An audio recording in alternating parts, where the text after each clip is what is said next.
श्री कृष्ण ने क्यों किया कर्ण का अंतिम संस्कार अपनी ही हथेली पर? कर्ण के पिता सूर्यदेव और माता कुंती थी, किंतु उनका पालन पोषण एक रथ चलाने वाले ने किया था।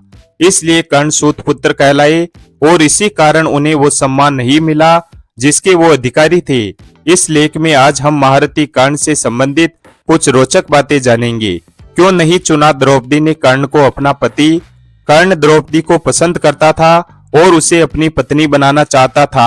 साथ ही द्रौपदी भी कर्ण से बहुत प्रभावित थी और उसकी तस्वीर देखते ही यह निर्णय कर चुकी थी कि वह स्वयंवर में कर्ण के गले में ही वरमाला डालेगी, लेकिन फिर भी उसने ऐसा नहीं किया। द्रौपदी और कर्ण दोनों एक दूसरे से विवाह करना चाहते थे, लेकिन सूत पुत्र होने की वजह से यह विवाह नहीं हो पाया। नियति ने इन दोनों का विवाह नहीं होने दिया, जिसके परिणाम स्वरूप कर्ण पांडवों से नफरत करने लगा। द्रौपदी ने कर्ण के विवाह के प्रस्ताव को ठुकरा दिया क्योंकि उसे अपने परिवार के सम्मान को बचाना था। क्या आप जानते हैं, द्रौपदी के विवाह प्रस्ताव को ठुकरा देने के बाद कर्ण ने 2 विवाह किए थे। चलिए आपको बताते हैं किन हालातों में किससे कर्ण ने विवाह किया था। कर्ण ने किए थे 2 विवाह। अविवाहित रहते हुए कुंती ने कर्ण को जन्म दिया था।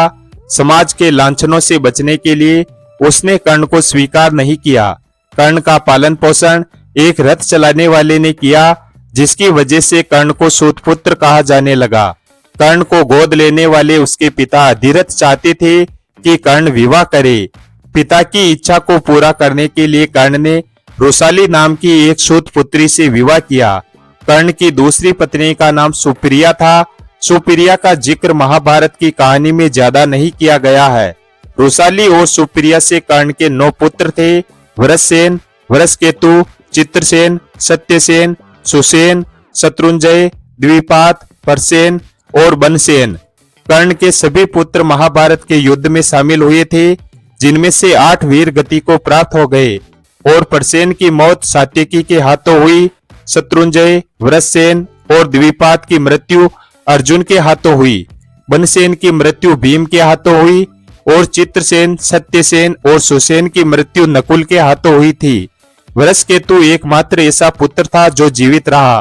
कर्ण की मौत के पश्चात उसकी पत्नी रुसाली उसकी चिता में सती हो गई थी। महाभारत के युद्ध के पश्चात जब पांडवों को यह बात पता चली कि कर्ण उन्हीं का ज्येष्ठ था, तब उन्होंने कर्ण के जीवित पुत्र वृषकेतु को इंद्रप्रस्थ की गद्दी सौंपी थी। अर्जुन के संरक्षण में वृषकेतु ने कई युद्ध भी लड़े थे। श्री कृष्ण ने क्यों किया था कर्ण का अंतिम संस्कार अपने ही हाथों पर? जब कर्ण मृत्यु शैया पर थे, तब श्री कृष्ण उनके पास उनके दानवीर होने की परीक्षा लेने के लिए आए। कर्ण ने श्री कृष्ण को कहा कि उसके पास देने के लिए कुछ भी नहीं है। ऐसे में श्री कृष्ण ने उनसे उनका सोने का दांत मांग लिया। कर्ण ने अपने समीप पड़े पत्थर को उठाया और उससे अपना दांत तोड़कर श्री कृष्ण को दे दिया।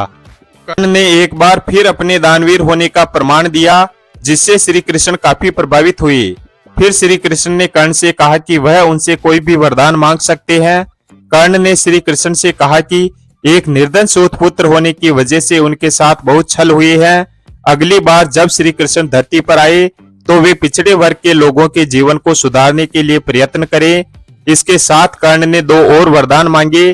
दूसरे वरदान के रूप में कर्ण ने यह मांगा कि अगले जन्म में श्री कृष्ण उन्हीं के राज्य में जन्म ले, और तीसरे वरदान में उन्होंने श्री कृष्ण से कहा कि उनका अंतिम संस्कार ऐसे स्थान पर होना चाहिए जहां पर आज तक कोई पाप ना हुआ हो।